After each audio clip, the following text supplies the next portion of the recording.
சரி, கேட்குறேன்னு தப்பா நினைக்காதீங்க. உங்க முதல் படத்தோட சம்பளம் தெரிஞ்சுக்கலாமா? சேதுக்கு அந்த படம் எடுத்ததே அவ்வளோ சிரமத்தில். இதில் நான் சம்பளம் கேட்டேன்னா சம்பளமே இல்லையா?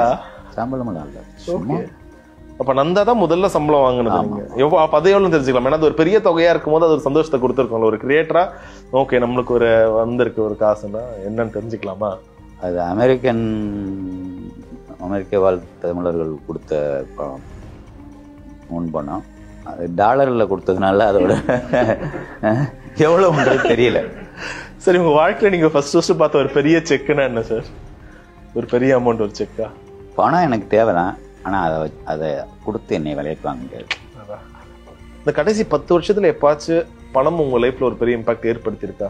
பணம் இல்லாம கஷ்டப்படுதோ, சரி என்னடா இது எல்லாமே எதோ சுத்துறாலும் இந்த பணத்துல வந்தாயா நிக்கிறாங்க மனுஷன், அந்த மாதிரி ஒரு இம்பாக்ட் கிரியேட் பண்ணிருக்கா கடைசி 10 வருஷத்துல? பணம் என்ன ரொம்ப பாடாப்படுத்தி இருக்கு. சென்னைக்கு வந்ததுக்கு அப்புறம் சில சமயங்களில் ஏற்ற இறக்கங்கள்ங்கிறது எல்லாருக்கும் உண்டு தானே. எப்பவுமே ஏற்ற இறக்கங்கள் வந்துதான் போகும். துரோகம் நிறையா பார்த்துருக்கேன். ஒரு சில துரோகங்களை மன்னிச்சிருவேன், ஒரு சில துரோகங்களை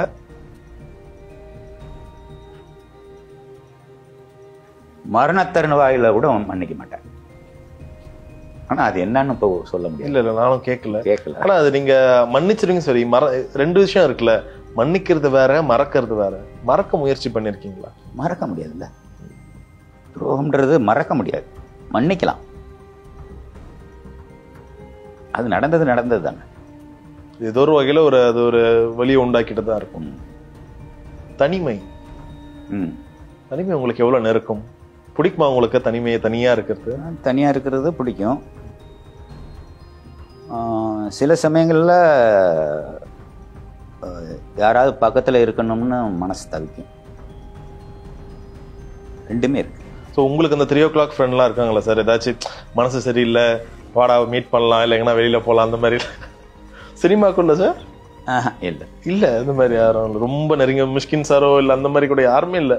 அதுக்காக 3 o'clock போயிட்டு அப்போ உங்க தனிமைக்கு நீங்க தான் ஆறுதல். ஓகே, ஜாதி அதை பத்தி உங்களுடைய கருத்து என்ன? ஜாதின்னு ஒண்ணு இருந்தா தானே கருத்து சொல்றது. ஆனா இருக்குல்ல சார், இப்பயும் அதை இவங்க இருக்குன்னு இவங்களே சொல்லிக்கிட்டா.